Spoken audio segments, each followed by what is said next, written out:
பசியே எடுக்க மாட்டேங்குது, என்னால் சாப்பிட முடியாதுன்னு சொல்கிறவங்களுக்கும், இந்த குழந்தைங்க சாப்பிடவே மாட்டேங்கிற குழந்தைங்களுக்கும் இந்த மாதிரி செஞ்சு கொடுங்க. ஊறுகாய் நல்லா சாப்பிடுவாங்க, இன்னும் வேணும்னு கேட்டு வாங்கி சாப்பிடுவாங்க. இந்த ஸ்கூலுக்கு போகிறாங்க பாரு, அவங்களாம் சாப்பிடவே மாட்டாங்க. இந்த டெய்லி சாப்பாட்டில் இதில் ஒவ்வொரு ஸ்பூன் போட்டு கொடுங்க பாரு, எனக்கு இன்னும் சாப்பாடு வேணும்னு சொல்லி வாங்குவாங்க.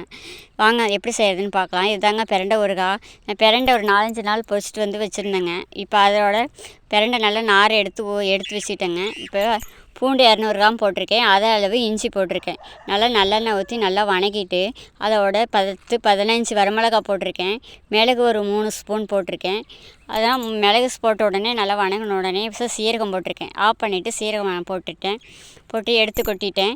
இப்போ பாருங்க, நான் பிரண்டை போடுறேன். நல்லா நல்லெண்ணெய் ஊற்றி நல்லா வணங்கிக்கணும். நான் பிரண்டை நிறைய 2 விதமாக பிரித்து வச்சுருக்கேன். ஒன்று ரொம்ப கொழுந்தாக இருக்குதுங்க, அதையும் பிரித்து வச்சுட்டேன். பெருசாக இருக்கிறது வணங்குறத காட்டியும் இது சின்னது ரொம்ப தீஞ்சு போயிடும், அதனால 2ஆக பிரித்து நிறைய வணக்கிக்கிட்டேன்.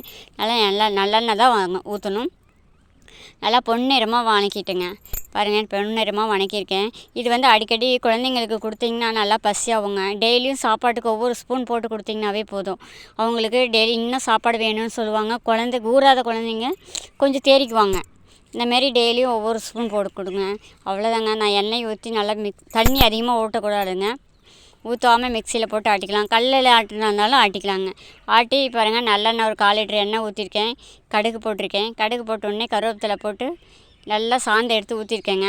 நல்லா நம்ம அல்வா கிண்டுற மாதிரி பொன்னிறமாக நல்லா வணங்கிட்டே இருக்கணும். அந்த எண்ணெயிலேயே வணங்கணுங்க. நல்லா வணங்கினோடனே உருண்டு வரும்.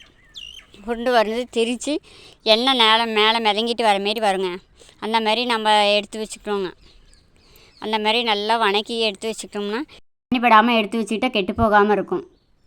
டெய்லி ஒவ்வொரு ஸ்பூன் குழந்தைங்க சாப்பிடும் போது போட்டு கொடுத்திங்கன்னா பசியாகாதவங்களுக்கும் பசியாகும், குழந்தைங்களும் இன்னும் கேட்டு வாங்கி சாப்பிடுவாங்க. இந்த மாதிரி செஞ்சு பாருங்கள். அப்படியே நம்ம சேனலையும் சப்ஸ்கிரைப் பண்ணிக்கோங்க. பாய்.